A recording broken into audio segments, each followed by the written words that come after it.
कैसे आप सब लोग? चले, हम लोग बात कर रहे थे जनरल ऑर्गेनिक केमिस्ट्री। हमने कार्बोकेटाइन की स्टेबिलिटी के कैलकुलेशंस किए थे। कोई डाउट है तो बताओ। अगर यहां तक कोई डाउट है या आपको लगता है कि सर उस क्वेश्चन में मेरे सबसे आंसर होना चाहिए था, सर ऐसा क्यों हुआ, चेंज क्यों नहीं हुआ आंसर? ओके, अब हम लोग बात करते हैं आगे के भी क्वेश्चंस आपने घर पे कर लिए हैं। चलो वेरी गुड, इसीलिए मैंने आपको पहले से पीडीएफ दी थी और आंसर भी दे रखे थे। तो अगर आपने घर पे ट्राई किया होगा, चलो चेक करते हैं। यहां पर मेरे पास है नेगेटिव, और जब भी मेरे पास कार्बन पे नेगेटिव आएगा, अरे जब भी एनाइन बनता हुआ दिखेगा, मेरे माइंड में पहले आना चाहिए क्या कि सर कहीं यहाँ ईएन और साइड फैक्टर तो नहीं लग रहा है? अरे बोलो हाँ या ना। यहां भी कार्बन पे नेगेटिव, कार्बन पे नेगेटिव, कार्बन पे नेगेटिव, कार्बन पे नेगेटिव, तो यहाँ तो आप ईएन और साइड की बात कर ही नहीं सकते। ये सुनो, क्योंकि सारे कार्बन पे ही नेगेटिव है। तो अब हमने कहा सर माइनस आई वाला इसको स्टेबल करेगा, या फिर मैं अगर यहीं पे लिखना चाहूं तो इनवर्सली ऐसे लिख सकता हूं प्लस आई वाला अनस्टेबल करेगा। तो यहाँ पर मुझे पता चला कि ए बी सी डी के अंदर 3 प्लस आई, ए के अंदर 3 प्लस आई फिर लगते हुए दिख रहे हैं। बोलो हाँ या ना। फिर प्लस आई 2 बार लगा, एक बार लगा। तो यहाँ पर अगर आपसे पूछा जाता सबसे ज्यादा प्लस है किसमें, तो हमारा आंसर था ए में, फिर बी में, फिर सी में, सबसे कम डी में। तो मुझे आंसर अपोजिट करना है, क्योंकि मुझे कार्बन पे नेगेटिव चार्ज दिया हुआ है और मुझे पता है कि कार्बन पे नेगेटिव वाला जब भी आएगा, जब भी इनवर्स रिलेशन आएगा, तो मैं थोड़ा सा रुकने वाला हूं। हाँ या ना, मैं सिली मिस्टेक नहीं करने वाला हूं। प्रॉमिस किया था आपने? अरे हाँ या ना। तो मेरा आंसर रिवर्स होना चाहिए। सर डी के ऊपर कोई भी प्लस आई इफेक्ट नहीं है, जबकि यहाँ पर प्लस आई इफेक्ट मैक्सिमम है। क्लियर? आते मेरा नेक्स्ट क्वेश्चन पे, और अब आपसे इसका आंसर जानना चाहूंगा मैं। हाँ, ये सब मैंने आपको बता दिए थे, आपको पता होना चाहिए। सर पहले नेगेटिव में ईएन और साइज फैक्टर देखना है। देखो हर क्वेश्चन के साथ बोल रहा हूं, लेकिन जब मैंने देखा कार्बन पे नेगेटिव, कार्बन पे नेगेटिव, कार्बन पे नेगेटिव, कार्बन पे नेगेटिव, तो मुझे पता चला कि सर यहाँ पर ईएन और साइज फैक्टर नहीं लग पाएगा। तो अब मैं जाना चाहूंगा, बिल्कुल हाँ चलिए, माइनस आई इफेक्ट लगेगा, और मुझे पता है कि कार्बन पे नेगेटिव को माइनस वाला स्टेबल करेगा, और माइनस आई सबसे ज्यादा है ए का। फिर आपका आंसर होना चाहिए, अरे लिखो भाई आंसर। आप लोग कर पाओगे नहीं कर पा रहे, बताओ हाँ सही गलत कोई बात नहीं। सर ए के अंदर इसका माइनस आई है, इसका भी माइनस आई है, इसका भी माइनस आई है, और मुझे पता है जितना माइनस ज्यादा माइनस वाले को स्टेबल करेगा। और मुझे कल ऑर्डर भी बताया गया था, माइनस आई का सीरीज याद है? तो आपका आंसर होगा सर सबसे पहले आएगा NO2, फिर आएगा आपका क्लोरीन, फिर आपका आएगा OH, और सबसे बाद में आएगा आपका डी ऑप्शन। ये सुनो, अगर आप, भाई मेरे को चाहिए पूरी क्लास के बच्चे आंसर दे, अदरवाइज मेरे पास लिखा हुआ है, मैं क्लिक करूंगा आपको डायरेक्ट आंसर बता दूंगा। अगर आप सीरियसली चाहते हैं, मैं आपको पहले से क्लियर कर दूं, कल की क्लास भी मैं टेस्ट में दे रहा हूं, कल की क्लास भी मैं टेस्ट में दे रहा हूं ना। बाद में मत बोला सर आपने तो टेस्ट के लिए बोला नहीं था। भाई कल की जो क्लास है सैटरडे वाली, वो भी आपके टेस्ट में आने वाली है। अगर आप क्लास लीव करते हो, आप क्लास मिस करते हो, तो मैं आपको एक चीज एश्योर कर सकता हूं कि भाई कल की क्लास से कुछ नहीं तो मैं आपको कम से कम 2 क्वेश्चन देने वाला हूं मिनिमम। तो बाद में मुझे मत बोलेंगे सर सैटरडे क्लास का आपने क्यों क्वेश्चन दे दिया, ठीक है ना? आपका बैच तो फिर भी लकी है, क्योंकि आपको सैटरडे का ऑफ मिल जाता था। पिछली बार की तरह आप बोलोगे सैटरडे और फिर नहीं दोगे, अरे नहीं भाई पेपर बना दिया है ना, और ये आ रहा है, सब कुछ आ रहा है। बिल्कुल, अगर यहाँ पर मैं, बट अब दोनों चीजें अलग अलग, मैं दोनों को कनेक्ट नहीं करूंगा। कार्बोकेटाइन होता तो मैं कार्बोकेटाइन का कंसेप्ट लगा देता, क्योंकि वहां पर ईएन और साइज की बात नहीं करता हूं ना, तो मैं दोनों को मिक्स नहीं करूंगा। ऐसा नहीं कि कार्बोकेटाइन का है वो इन्वर्सली कर दूंगा हर बार, तो एनाइन का सही आएगा हर बार, आया जरूरी नहीं है। चलिए कोशिश करिए क्वेश्चन का आंसर देने का। अरे मिलेगा, पर इस बार आपकी 2 तारीख को ऑफ आ गई थी ना, तो इसलिए हमने सैटरडे को हाँ क्लास लगा दिया ताकि आपका सिलेबस पीछे ना हो। चलिए बेटा, मुझे पता है कि यहाँ पर, अच्छा अब की बार कौन सा कंसेप्ट लगाऊं, कंसेप्ट कौन सा लगाऊं? मैं यहाँ पर ईएन लगाऊं, साइज लगाऊं, माइनस लगाऊं या प्लस लगाऊं, और क्यों? बेटा नेगेटिव चार्ज किसके पास है? कार्बन के पास, कार्बन के पास, कार्बन के पास, कार्बन के पास। तो आप कहोगे सर सारे के सारे कार्बन है, इसका मतलब मुझे साइड फैक्टर नहीं लगाना है। ये सुनो सर, यहाँ फ्लोरीन को देखा, क्लोरीन को देखा, ब्रोमीन को देखा, आयोडीन को देखा, अरे नेगेटिव चार्ज किसके ऊपर है? अरे नेगेटिव चार्ज किसके पास है? कार्बन के पास। तो बेटा साइड फैक्टर नहीं लगाना है। साइड फैक्टर कब लगता सर? यहाँ पर फ्लोरीन पे नेगेटिव, क्लोरीन पे नेगेटिव, ब्रोमीन पे नेगेटिव, आयोडीन पे नेगेटिव, अब लगाना साइड फैक्टर। क्लियर है क्या? यहाँ लगेगा आपका साइड फैक्टर, क्योंकि नेगेटिव चार्ज जब कार्बन कार्बन कार्बन पे आ रहा है, तो मुझे इस पास वाले ग्रुप का इफेक्ट देखना पड़ेगा। तो मेरा आंसर होगा ABCD। आई होप अच्छा क्वेश्चन था। मुझे लगता है किसी दिन एग्जाम में आया तो आप लोग गलत करोगे जानबूझ के। आप लोगों का मतलब कि हाँ आपके साथ वाले लोग, आपके अड़ोस पड़ोस वाले। क्लियर है? आते हैं बेटा नेक्स्ट क्वेश्चन पे। देखो बहुत सारे क्वेश्चन लाया हूं मैं। हाँ चलिए, यहां पर मैंने कहा अब की बार नेगेटिव चार्ज किस पे है? कार्बन पे, कार्बन पे, कार्बन पे। तो मेरा आंसर होगा सर सबसे ज्यादा माइनस आई इसका लगेगा, क्योंकि इसकी डिस्टेंस सबसे कम है। ये सुनो, बिल्कुल डिस्टेंस फैक्टर लगने वाला है, तो मेरा आंसर होगा CBA। आप कहो तो मैं यहां लिख सकता हूं minus I maximum, minus I minimum. Clear है? हाँ प्रीवियस क्लास में जब किया था तो माइनस के लिए मैंने प्लस लगा रखा था, तो आपको केवल कंसेप्ट पता चल जाए, है ना, इसीलिए। आते बेटा एक ऐसे क्वेश्चन पे जो आपको काफी इंटरेस्टिंग लगने वाला है। ये क्वेश्चन क्यों इंटरेस्टिंग होने वाला है मैं आपको बताऊंगा। यहाँ पे अगर आप में से कोई बच्चा यहाँ पर देखेगा कार्बन कार्बन कार्बन, तो शायद उसके मन में आएगा कि सर अब की बार ईएन और साइज फैक्टर तो लगेगा नहीं, क्या यहाँ ईएन और साइज फैक्टर लगना चाहिए? बिल्कुल सर, मेरे मन में आ रहा है तीनों कार्बन कार्बन कार्बन है, लेकिन बेटा ये कार्बन तीनों एक जैसे नहीं है। अरे ये देखने में कार्बन है, लेकिन बेटा ये तीनों के तीनों अलग अलग है। अरे ये तो भैया डेविल है। ये सुनो, अरे ये तो आपका राक्षस था, ये तो आपके 5 नंबर चुराने वाला था। ये सुनो, तो बेटा अगर मैं यहाँ पर आपको बोलूं कि वैसे तो मेरा आंसर जाना चाहिए था सर ईएन से या साइज से, क्योंकि कार्बन कार्बन था, तो मैं जाऊंगा इफेक्ट पे। अब यहाँ पे तो कोई दूसरा ग्रुप लगा हुआ नहीं कि आप इफेक्ट चेक कर पाओगे। तो आपके माइंड में क्या कंसेप्ट आ रहा है? क्या ये आपको sp कार्बन, ये sp2 कार्बन और ये sp3 कार्बन नहीं दिख रहे? क्या आपको नहीं पता कि इसकी ईएन 3.25 होती है, 2.75 होती है, 2.50 होती है? बोलो, अगर आपने कहा कि सर ये वाले मेरे आंसर होने हैं, तो बिल्कुल मेरा करेक्ट आंसर क्या हो जाएगा? जिसकी ईएन ज्यादा उस पर नेगेटिव चार्ज ज्यादा स्टेबल। और आई होप ये वाला क्वेश्चन अगर आपको क्लियर हुआ है, ये आपके मेडिकल में आ चुका है। आई थिंक नीट 2014 या 17 ऐसा कुछ आया हुआ है। उन्होंने क्या कर रखा है सर, ए वाला जो कार्बन है वो sp है, तो उसकी ईएन ज्यादा होगी। अब negative on more EN is more stable, ये तो हम लोग जानते हैं। बोलो समझ में आया क्वेश्चन? कंफ्यूजन कुछ भी नहीं है। अगर आप बोलते हो सर कंफ्यूजन है, अरे 11th के बच्चों को पढ़ाते हैं हम तो। बेटा ये रेजोनेंस क्या होता है मुझे नहीं आता है ना, मैंने अभी तक आपको रेजोनेंस कोई नाम लिया क्या? तो बेटा भूल जाओ कि आपने रेजोनेंस कुछ पढ़ा है। माइनस आई के बेसिस पे भी किया जा सकता है, बिल्कुल सही बात है सर। ये माइनस आई की सीरीज में सबसे पहले आता था, ये माइनस आई की सीरीज में बाद में आता है, और सर यहाँ तो मुझे लगता है प्लस आई फिर लगना चाहिए। तो ऐसे करेंगे तो भी आपका आंसर करेक्ट है, लेकिन जो एक्चुअल रीजन वो तो ये है। क्लियर है? डन। हाँ, ऑर्डर के अकॉर्डिंग आप इन दो को तो कर सकते हो ना, बाकी को नहीं कर पाओगे। तो मैं आपसे उम्मीद करता हूँ ऐसे कोई भी क्वेश्चन आए तो आप लोग आराम से करिए। चलिए बेटा एक नेक्स्ट क्वेश्चन देखते हैं। यहाँ पर मैं आपका तीनों कार्बन कार्बन यहाँ पर भी नेगेटिव है ना, मैंने कहा अभी वाली तीनों के अंदर आप आंसर बताओ। काफी इजी है, बस हाँ सर नेगेटिव नेगेटिव वाला। अब क्या देखें सर, कार्बन पे नेगेटिव, कार्बन पे नेगेटिव, कार्बन पे नेगेटिव, तीनों कार्बन कार्बन है। तो हमने कहा सर कार्बन पे नेगेटिव है तो आप पड़ोस वाले का इफेक्ट देख लो, इसका लगेगा माइनस आई मैक्सिमम, फिर आएगा ये और सबसे बाद ये। तो आपके पास आंसर आना चाहिए बी सी ए। मतलब मुझे लगता है आप लोगों ने इतनी प्रैक्टिस कर ली, आपको जरूरत ही नहीं पड़ेगी। बोलो क्लियर? हाँ इतने क्वेश्चन शायद मैं नहीं कराता हूँ, लेकिन हाँ आपके बीच में करवाया, यहाँ तक का मुझे कल करना था। बेटा अगर किसी स्टूडेंट को कार्बोकेटाइन और कार्ब एनायन में कोई डाउट है तो पूछिए। कब मुझे ईयर और साइज फैक्टर देखना क्लियर हुआ क्या? आप पहले नेगेटिव चार्ज देखो कहां पर है। जब नेगेटिव चार्ज आप देखोगे कि सर सेम एटम पर है तो इफेक्ट से जाना है, अगर आपने कहा सेम एटम पर नहीं है तो आपको ईयर या साइज फैक्टर से जाना है। हाँ अगर कोई भी डाउट है तो पूछिए। सर ईएन फैक्टर का एक क्वेश्चन बता दो, कार्बन पे नेगेटिव, नाइट्रोजन पे नेगेटिव, ऑक्सीजन पे नेगेटिव, फ्लोरीन पे नेगेटिव। साइज फैक्टर का करा दो, फ्लोरीन पे नेगेटिव, क्लोरीन पे नेगेटिव, ब्रोमीन पे नेगेटिव, आयोडीन पे नेगेटिव। डन। अरे बोलो भाई। अच्छा एक इंटरेस्टिंग बात बताऊं, दो बच्चों ने मुझे मैसेज किया कि सर हाँ कोई बात नहीं आपका क्वेश्चन सही था कि सर एक ईएन वाला भी करा दो और एक साइज फैक्टर का भी करा दो, और मैंने जैसे ही लाइन बोली हाँ सर समझ में आ गया, थैंक यू सो मच। लेकिन एक इंटरेस्टिंग बात आप देखो, ये तो मैंने कल ही बता दिया था। अरे हाँ है ना, अरे ये सुनो, तो बचपन में छोटे बच्चों को नहीं होते जो आप गेम खेलते होंगे और बोला अरे बेवकूफ बना दिया, मजा आएगी नहीं। अरे तो हमारी आर्मी तैयार है, अरे आपके नोट सफिशिएंट है, आपने सब कुछ पहले से कवर कर रखा है। ये सुनो, चले बेटा हाँ इसके बारे में बात करेंगे। ये कार्ब एनायन का, कार्ब एनायन ये क्या होता है, इलेक्ट्रोफाइल न्यूक्लियोफाइल? बेटा मुझे भी नहीं पता, ये तो आप बताओगे। ये इलेक्ट्रोफाइल होगा कि न्यूक्लियोफाइल होगा? अरे आप लोग बताओ, मुझे सच में नहीं पता है। एक्चुअली मैं क्या करता हूँ, पढ़ाता हूँ फिर भूल जाता हूँ। तो पक्का है ना? अरे हाँ है ना बोलो। ये कार्ब एनायन आपको पता है कि बेटा इसका ऑक्टेट कंप्लीट है और एक नेगेटिव चार्ज है, तो ये न्यूक्लियोफाइल है, खत्म। भाई मैं तो भूल जाऊंगा तो चलेगा, आपको नहीं भूलना है। अरे आपको तो अगले साल मेडिकल एग्जाम देना है। ये सुनो, अरे हाँ है ना, तो आपको तो अगर एग्जामिनर बोले इलेक्ट्रोफाइल, बेटा चुटकी बजाओ और 7 पॉइंट लिख दो फटाफट। जिसके पास इलेक्ट्रॉन की डेफिशिएंसी होगा वो, अरे इलेक्ट्रॉन की डेफिशिएंसी किसके पास होती है? जनरली पॉजिटिव वाले चार्ज के पास में, पर मुझे पता है और positive are not electrophile. Very good. फिर हमने कहा कौन कौन इलेक्ट्रॉन को लेना चाहेगा? तो जिसके पास इनकम्प्लीट ऑक्टेट है, अरे जिसके पास वेकेट ऑर्बिटल है, अरे रेडिकल है, अरे लुईस एसिड है। बेटा मैं तो पेन नहीं चला रहा हूं, देखो तो सही, आपको तो ऐसे ही डायरेक्ट डायरेक्ट। क्या आप लोग मुझे ऐसे सुना सकते हो कि सर इलेक्ट्रोफाइल के 7 पॉइंट? आप मुझे बोलो तो सही, विद इन 1 मिनट में कंप्लीट करने को तैयार हो। क्या आपके पास ऑर्गेनिक ऐसे हाथ में आ रही कि नहीं कि सर इलेक्ट्रोफाइल कंप्लीट हो गया तो न्यूक्लियोफाइल को अपोजिट कर देंगे? केवल और केवल एक स्टार लगाया था यहाँ पर, polar pi bond. Ankita Paul, very good. ये बात सबसे इंटरेस्टिंग जो कंसेप्ट था वो यही था। यहाँ पर मैंने स्टार लगाया था नॉन पोलर पाई बॉन्ड, जैसे कि एल्कीन, एल्काइन, बेंजीन, और एक स्टार मैंने लगाया था एम्बीडेंट, एम्बीडेंट न्यूक्लियोफाइल। अगर आपसे तो ऐसा कोई पूछना इलेक्ट्रोफाइल न्यूक्लियोफाइल, आप तो स्टार्ट हो जाओ। अगले 2 मिनट तक उसको मौका दो कि भाई देखो पूरा पढ़ा दिया हमने। कोई आपके पास आ जाए प्लस आई माइनस आई, ये लो। मुझे लगता है कि आपके अलावा शायद किसी के पास ट्रिक होने वाली है। अच्छा आप लोगों ने पहले कभी सुना क्या प्लस आई माइनस आई की कोई ट्रिक है? अरे हाँ है ना, पक्का नहीं ना, तो आपको याद हुआ ना। चलिए बेटा मैं आता हूँ नेक्स्ट कंसेप्ट पे, जो कि होने वाला है एसिडिक स्ट्रेंथ। एसिडिक स्ट्रेंथ वैसे तो आपके ज्यादा नहीं है, पर मैं एक लाइन आपको पढ़ाना चाहूंगा। एसिड की डेफिनेशन क्या होती है? एसिड की डेफिनेशन क्या होती है? जो H+ को डोनेट करे, अरे हाँ है ना, जो H+ डोनेट करेगा उसको बोला जाता है बेटा एसिड।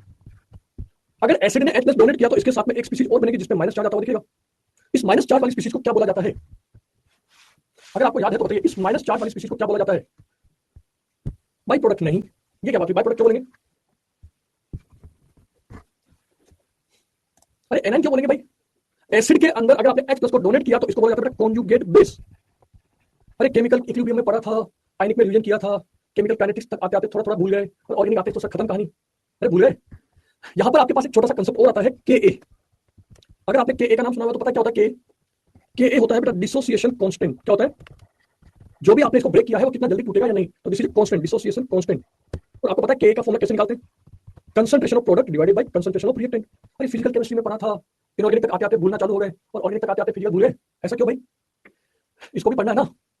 तो चले Ka के लिए क्या मैं ऐसे लिख दूं क्या? सर H की पावर ब्रैकेट, अच्छा ब्रैकेट नहीं होता है, इसको बोला जाता है concentration. Sir concentration of H+ concentration of A- divided by concentration of reactant जो कि Ha होना है। तो बेटा यहां से मेरे पास में एक लाइन में मैं तो एसिडिक स्ट्रेंथ को खत्म कर दूंगा। Acidic strength is directly proportional to, क्या मैं बोल सकता हूं जितना H+ ज्यादा देगा, जितना जल्दी H+ देगा उतना अच्छा एसिड है? ये सुनो, या फिर मैं आपको ये भी तो बोल सकता हूं कि जितना जल्दी कॉन्जुगेट बेस बनेगा। अरे जितना जल्दी कॉन्जुगेट बेस बनेगा, अच्छा Ka के साथ में रिलेशन क्या होगा? जितना H+ देगा उतना Ka ज्यादा। तो पहला आंसर तो आपका ये आना चाहिए कि बेटा Ka एसिडिक स्ट्रेंथ के प्रोपोर्शनल है, क्योंकि H+ की कंसंट्रेशन ज्यादा तो Ka ज्यादा। या फिर बेटा मैं इसको लिखना चाहूंगा 1/pKa। अब एक और इंटरेस्टिंग बात सर, Ka समझाइए pKa क्या है? बेटा आगे जाके आपको मैं पढ़ाऊंगा pH बराबर होता है minus log of concentration of H+। ये सुनो, हाँ मैं डायरेक्ट बोल सकता हूं ऐसे कंसंट्रेशन ऑफ H+। अरे ये भी लिख देता हूं कंसंट्रेशन ऑफ H+, तो यहां से मेरा आ जाएगा 1/pH। ये सुनो, तो आपने परफेक्टली कहा कि सर H प्लस की कंसंट्रेशन का प्रोपोर्शनल है तो 1/pH नीचे आएगा, सर Ka के प्रोपोर्शनल है तो 1/pK हो जाएगा। तो बेटा ये कुछ एक्स्ट्रा आपके पॉइंट्स थे जो मुझे लगता है आपको आने चाहिए। इसके अलावा जैसे आपने कहा सर वो कार्ब एनायन जो भी ए पे नेगेटिव चार्ज आ रहा है ना, तो आप में से हर बच्चे को ये पता है। बेटा मैं यहां से इसको थोड़ा सा हटा देता हूं, मैं पीएच को ऊपर लिख दूं क्या, माइनस लोग कंसंट्रेशन ऑफ H प्लस, ताकि हाँ मेरे पास थोड़ी सी जगह मिल जाए। यहां पर मैं क्या ऐसे लिख सकता हूं, कॉन्जुगेट बेस मतलब कि एनायन के प्रोपोर्शनल है, मतलब जो भी आपका ए नेगेटिव है, ए नेगेटिव की बजाय मैं कार्बन पे नेगेटिव लिख दूं तो ज्यादा अच्छा है। अरे कार्बन एनायन लिख दूं क्या, और जैसे कार्बन एनायन लिखा तो अभी पढ़ के आए आप लोग, जितने क्वेश्चन आपने नेगेटिव वाले किए हैं, मेरे को तो एक वर्ड लिखा था एसिड स्ट्रेन का कंपेयर करो, तो आप में से हर बच्चे का आंसर आना चाहिए सर पहले ईएन और साइड फैक्टर को देखेंगे। इससे आंसर नहीं आया देन मैं जाना चाहूंगा माइनस आई के प्रोपोर्शनल प्लस आई के इनवर्सली। मैंने आपको पहले नेगेटिव वाला पढ़ा दिया तो बेटा ये आपका ऑटोमेटिक याद हो गया। इस पे एक बॉक्स बनाओ और आपके पास कभी भी कोई क्वेश्चन आया तो इस बॉक्स के बाहर नहीं जाने वाला है।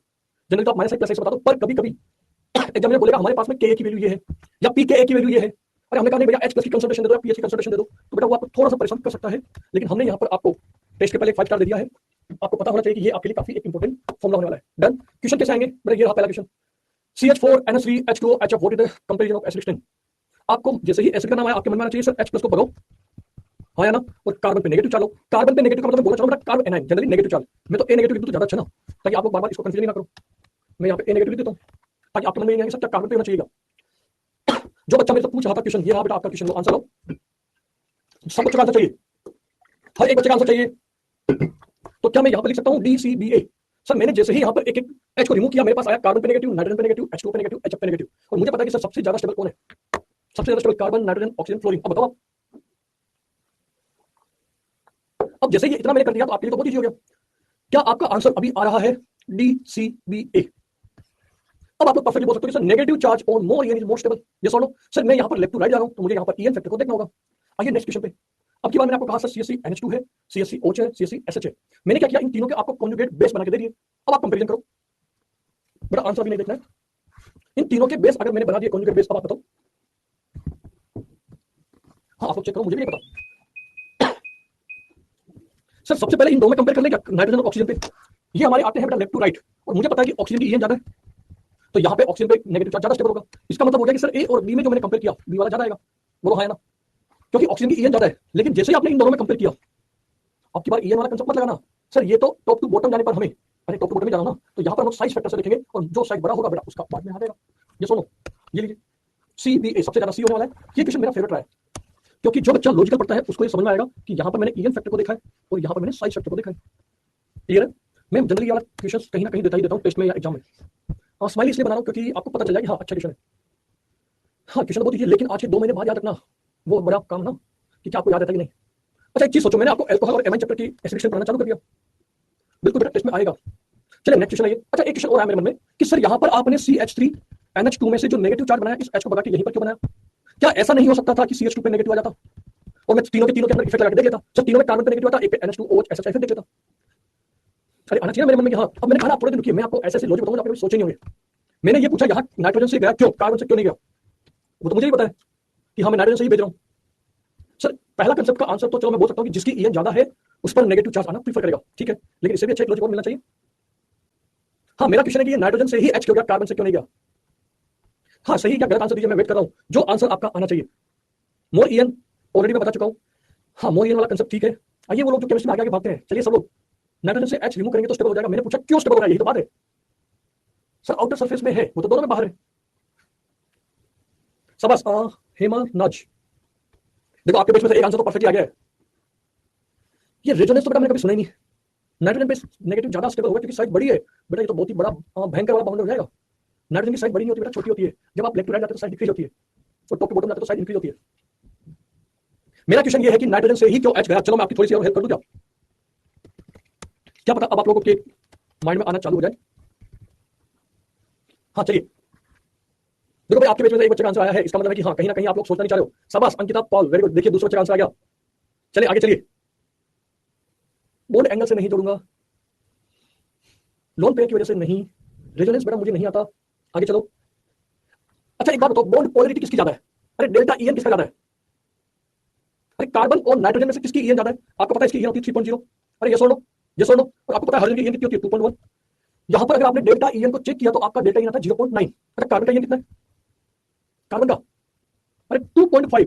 तो जहां पर पोलैरिटी ज्यादा होगी अरे वहीं से तो H को भगाना इजी रहेगा। यस और नो। और बाकी जो एक आंसर आप लोगों ने दिया वो भी परफेक्ट है कि सर मोर ईयर वाले से ही जाना प्रीफर करेगा, क्योंकि नेगेटिव चार्ज जहां पर आएगा वो मोस्ट में बनेगा। तो नाइट्रोजन पे जब नेगेटिव चार्ज आता है तो क्योंकि उसकी ईएन ज्यादा होती है तो वो मोस्ट में बन जाएगा। सर कार्बन से नहीं जाना चाहेगा। क्लियर है क्या? तो मैंने तो आपको बोला मेरे साथ रहिए, मैं आपको इतने अच्छे अच्छे क्वेश्चन पूछने वाला हूँ। क्लियर है? हाँ, ट्यूबलाइट जल गई, इंटरेस्टिंग था क्वेश्चन। तो बेटा आंसर भी दो। अरे सब लोग सोचो, हाँ कोई बात नहीं, सही गलत चलेगा। आते हैं बेटा नेक्स्ट क्वेश्चन पे, और अब की बार आपको इसका आंसर बताना है। सही आंसर लाइए, 4 नंबर लेके जाइए। अरे भाई एक पॉज जनरेट किया जाए आप लोगों के लिए। बेटा मैं आपको 1 मिनट का टाइम दे रहा हूँ, अभी मैंने आंसर बनाना चालू किया, मुझे भी नहीं पता ना।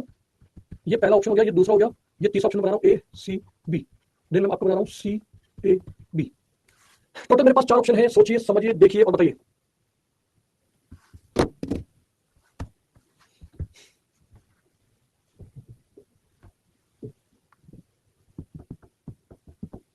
आपके पास हाँ लास्ट 15 सेकंड।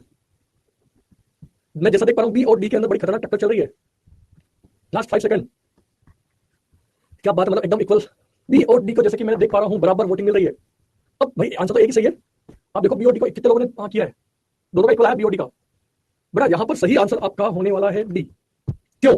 क्योंकि आपने एक बार वापस से गड़बड़ कर दी, आपने बनाया नेगेटिव चार्ज। अगर आप में से किसी बच्चे ने कोशिश नहीं की होगी तो वो ये क्वेश्चन कभी सही नहीं कर पाएगा, उसका आंसर आएगा 2, जो कि गलत होगा। सर ऑक्सीजन पे नेगेटिव सबसे ज्यादा, फिर नाइट्रोजन पे, फिर कार्बन पे, और मैंने आपको बोला था जब भी ये डेविल आएगा, अरे ये sp कार्बन है, ये नाइट्रोजन के रेस्पेक्ट में ज्यादा होगा, ऑक्सीजन से होना हो लेकिन बेटा नाइट्रोजन से तो ज्यादा होगा। तो आपको ये 5 नंबर चुरा के लेके जाएगा। देखो चुरा लिया ना पूरी क्लास में से, केवल जो डी आंसर मैं देख पा रहा हूँ लगभग कितने परसेंट हुआ आपका आंसर, चेक करो कितने परसेंट लोगों का आंसर है। 37%, 40% मान लो, 60% बच्चों ने तो आपकी क्लास में पढ़ाने के बाद भी गलत कर दिया, 2 बार बोलने के बाद भी।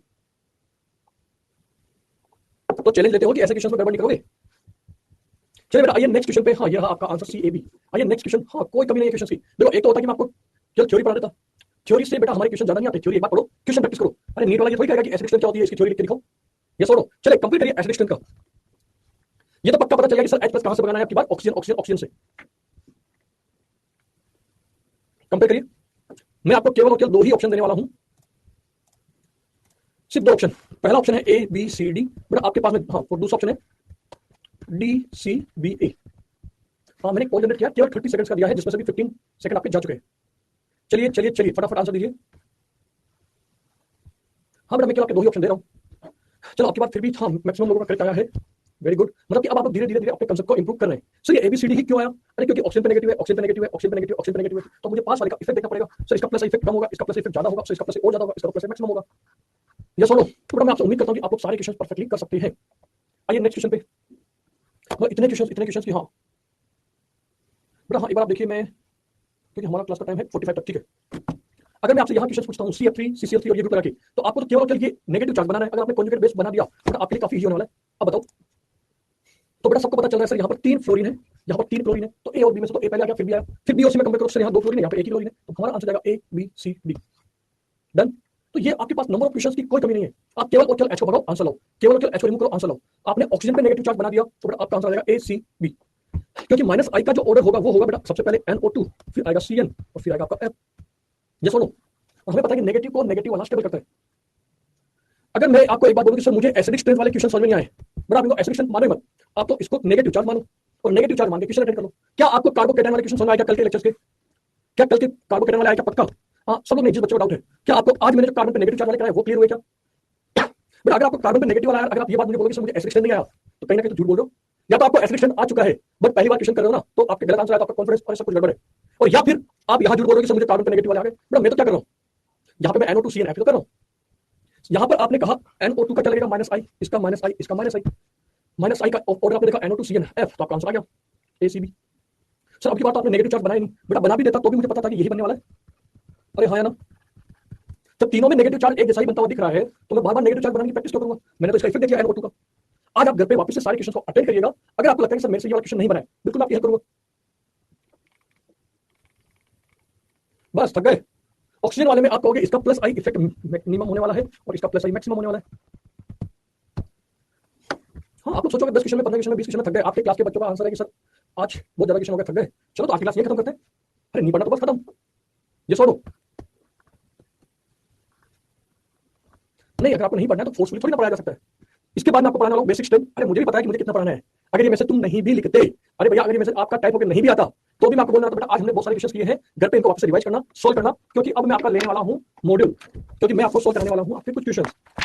वैसे तो मैं आपको सारे क्वेश्चन करा चुका हूं क्लास के अंदर, ऑप्टिकल में बहुत ज्यादा क्वेश्चन नहीं है। आप लोग सारे डाउट्स ऑलरेडी वैसे दे चुके हो। हाँ मुझे अब आप कहोगे सर कैसे बता रहे, चेक कर लो। एक होता है ना कि सर आप तो झूठ बोल रहे थे क्या। भाई ये क्वेश्चन हो गया ना, ये क्वेश्चन करा दिया ना पक्का। इसके आगे वाली स्लाइड देखना।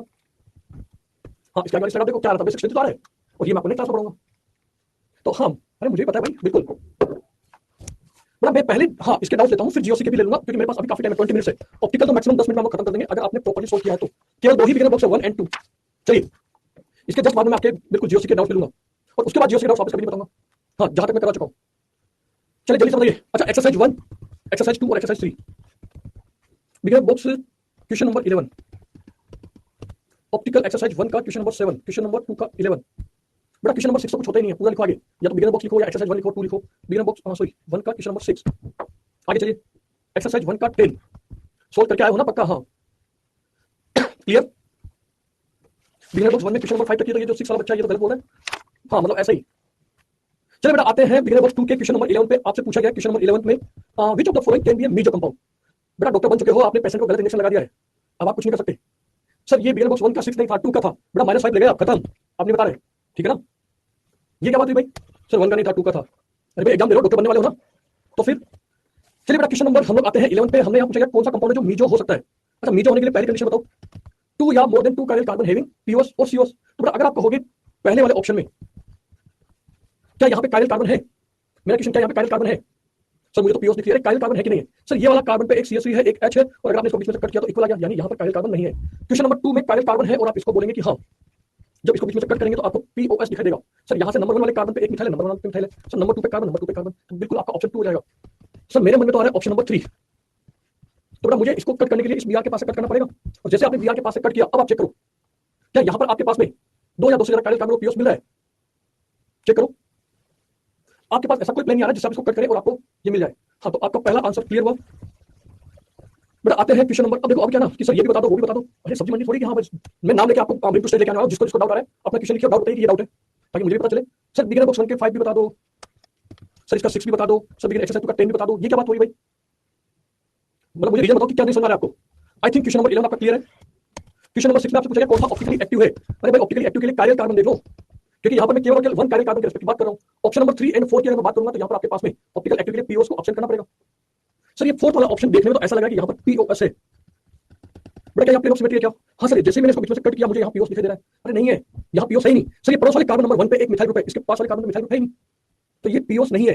अगर आपने इसको बीच में से कट किया तो ये प्लेन ऑफ सिमेट्री नहीं है। ओके तो केवल और केवल आपको काइरल कार्बन देखना था क्वेश्चन नंबर 6 में। आइए मेरा बिगिनर बॉक्स क्वेश्चन नंबर 5 में बड़ा आरएस कॉन्फिगरेशन में आपकी कोई हेल्प नहीं कर सकता। आरएस कॉन्फिगरेशन आपको खुद को निकालना पड़ेगा। किसी ऑप्शन में डाउट है तो मैं आपको वो बता सकता हूँ यहाँ पर इसमें नंबरिंग कैसे करनी। बड़ा ऑप्शन 2 एंड ऑप्शन 3 में नंबरिंग कैसे करनी है। ये रहा फ्लोरीन नंबर 1। सर यहाँ पर कार्बन और 2 एच के साथ कनेक्ट है, यहाँ कार्बन 3 एच के साथ कनेक्ट है, और ये रहा हाइड्रोजन, बस खत्म। जब नोट्स पढ़ोगे तो मजा आएगा, ऐसा नहीं कि हाँ सर हमने क्लास के नोट्स से पूछना चालू कर दिए। मुझे तो लगा कि ये खत्म करके हम जीओसी पे चालू होने वाले हैं। आते हैं एक्सरसाइज 1 के अंदर क्वेश्चन नंबर 7 पे और 10 पे। नंबर ऑफ काइरल कार्बन आप नहीं पहचान पा रहे हो जबकि मैंने ग्लूकोज लिखा हुआ है। बेटा काइरल कार्बन के लिए आपके पास एक ही कंडीशन होनी चाहिए। हाँ क्या आंसर दे रखा है, 5 कार्बन हो तो रहे, डाउट क्या रहा है। अरे HOH HOH HOH HOH सब तो लगा हुआ दिख रहा है, नहीं कर पाओगे कटिंग, पीओएस नहीं है ग्लूकोज के अंदर। अगर ओपन चेन होता ग्लूकोज का तो आपका आंसर जाता 4, लेकिन क्योंकि ये साइक्लिक स्ट्रक्चर है तो आपको यहाँ पर मिलेगा 5। मतलब काइरल कार्बन के लिए आपको कार्बन पे 4 डिफरेंट ग्रुप पहचानना नहीं आ रहा है। क्वेश्चन नंबर 10 पूछने वाला बच्चा घर पे जाए, क्लास के नोट्स चेक करे। हाँ सीरियसली क्लास के नोट्स चेक करे, आइडेंटिकल है क्योंकि दोनों के ऊपर सेम ग्रुप लगे हुए हैं, आपने पकड़ के ऐसे तो रोटेट किया हुआ है। सर मुझे तो डाउट आता है बेटा आरएस कॉन्फिगरेशन निकाल लो, कभी नहीं अटकोगे, कभी नहीं अटकने वाले हो। एक्सरसाइज 2 में बेटा क्वेश्चन नंबर 10 और 11 कुछ है ही नहीं।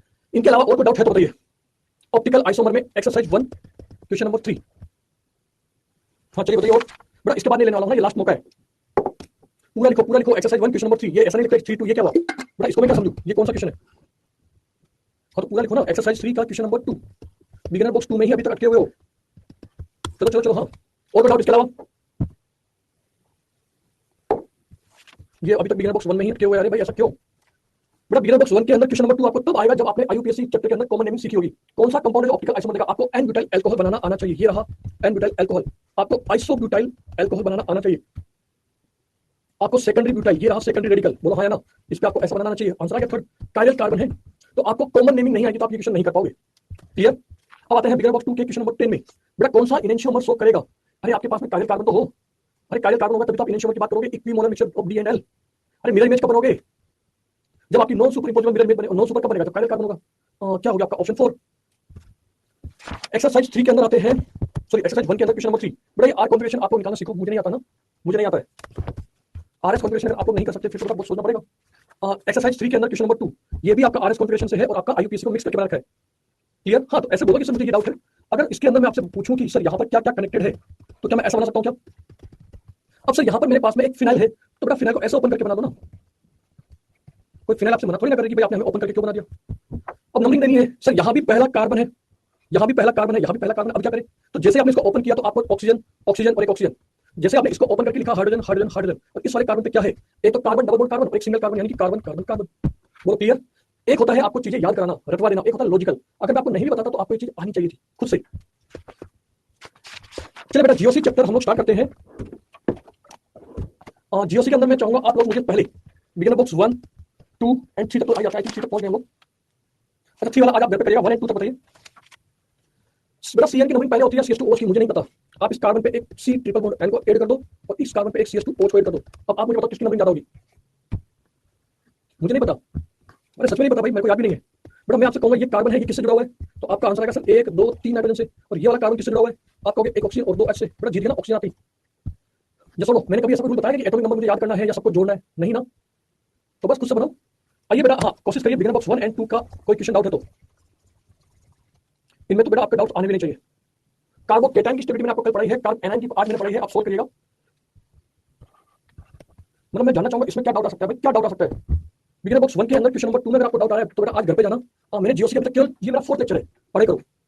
मैं बिना पेन चलाए आंसर ला सकता हूं। होमोलाइटिक बॉन्ड क्लीवेज हो रहा है, मतलब कि सर यहां पर रेडिकल बनेगा और रेडिकल केवल एक ही ऑप्शन दिख रहा है जो कि आपका ऑप्शन नंबर 1 होने वाला है। क्लियर है? चेक करो खुद से। सर दूसरे ऑप्शन में एक रेडिकल और एक नेगेटिव चार्ज है, गलत बात। सर एक पॉजिटिव नेगेटिव, वो तो हेटेरोलाइटिक बॉन्ड क्लीवेज से बनता है। ये सुनो थोड़ा सा सोचना पड़ेगा अगर आपका प्लान है डॉक्टर बनने का तो। बट आपने नेगेटिव चार्ज लगा दिया, आप कुछ भी कर सकते हो, आप नेगेटिव लगा दो, आप पॉजिटिव लगा दो। बट अगर क्वेश्चन में लिखा है होमोलाइटिकल बॉन्ड, अरे होमोलाइटिक बॉन्ड क्लीवेज लिखा तो रेडिकल बनेगा ना, बात खत्म। अगर यहीं पर मैं लिख देता CH3 CH2Cl, इसका हेटेरोलाइटिक बॉन्ड क्लीवेज करो, हेटेरोलाइटिक, तो मेरा आंसर 3 चला जाता, क्योंकि कार्बन पे पॉजिटिव आ जाता और Cl पे नेगेटिव आ जाता। अगर हेटेरोलाइटिक लिखा होता तो मेरा आंसर 3 होता और होमोलाइटिक तो मेरा आंसर 1 होगा। ऐसे क्वेश्चन आप पूछ कर बाद में लिखते हो कि क्लियर हो गया सर, गलत बात है, बहुत गलत बात है। हमारा दिल तोड़ने वाली बात है ये तो, क्योंकि आपने क्लास ही प्रॉपर तरीके से अटेंड नहीं किया फिर तो। चलिए कोई बात नहीं, एक्सरसाइज 1 आप पूछिए, मैं आपको मना नहीं करूंगा, लेकिन थोड़ा सा सोचो। कोई भी क्वेश्चन एक बार नहीं आया ना तो सर से पूछूंगा नहीं, बेटा 2 बार अटेंड करो, 3 बार अटेंड करो। अरे आपको क्यों नहीं आ रहा है? क्यों नहीं आ रहा है आपको? आपके नोट सफिशिएंट है और आपके सर ने आपको बहुत अच्छे से पढ़ा रखा है, हाँ या ना? आप कर सकते हो, आप कॉन्फिडेंस लेके आओ। आप ये ना सोचो मेरे से नहीं आता सर से पूछूंगा, अरे मेरे को नहीं आता मैं एल्बम में फोटो खींच के भेज दूंगा। अरे अपने माइंड को बोलो भाई, सबसे पहले एक बार अटेंड करो, 2 बार अटेंड करो, 3 बार पढ़ो ना क्वेश्चन को। Which of the following compound, automatic question clear होगा। अरे which of the following automatic clear होगा, तो पढ़ो 2 बार 3 बार उसको देखो। बेटा एक्सरसाइज 1 में क्योंकि मैंने आपको आज पढ़ाना चालू किया है तो आप लोग 1 to 14 तो पूरा सोल्व करिएगा। अगर कोई डाउट आएगा तो हम लोग कल देखने वाले हैं। चलो क्योंकि मैं जहां तक पढ़ा दिया वो तो बता दो। हाँ इसको आप लोग आज घर पे सोल्व करो। रैंडमली कोई डाउट आ रहा है आपको एक्सरसाइज 1 में 2 में 3 में तो पूछिए, रैंडम डाउट जो मैंने पढ़ा रखा है। करें कंटिन्यू, कोई डाउट नहीं? कोई डाउट नहीं पक्का? बेटा घर पे जरूर से सोल्व करिएगा, घर पे पक्का इसको सोल्व करिएगा। कोई भी डाउट आता है आपको आप एलन पर भेजिए, आपको हम चाहेंगे कि सर आप हमसे क्वेश्चन पूछ लो जो टेस्ट में आने वाले हैं। बेटा अगर मेरे पास ऐसा होता तो मैं आपको जो नीट 2025 में क्वेश्चन आने वाले थे वो पूछता ना। फिर कोई बात नहीं बेटा, आज आप घर पे इनको सबको सोल्व करिएगा, मैं आपकी जो डाउट क्लास है इसको कल कंटिन्यू कर लूंगा, है ना? आप एक बार प्रॉपर टाइम लेके इसको सोल्व करिएगा, ठीक है? हाँ बेटा मैं आपका डाउट देख रहा हूँ, बिल्कुल आप भेजिएगा। अभी एक डाउट बताने मजा भी नहीं आएगा, फिर हम आपके जीओसी के क्योंकि इंडक्टिव इफेक्ट मेरा खत्म हो गया है, केवल मुझे बेसिक स्ट्रेंथ आपको पढ़ानी है और उसके बाद हम लोग कंटिन्यू करेंगे रेजोनेंस। कल की क्लास भी टेस्ट में आने वाली है। चलिए बेटा थैंक यू सो मच।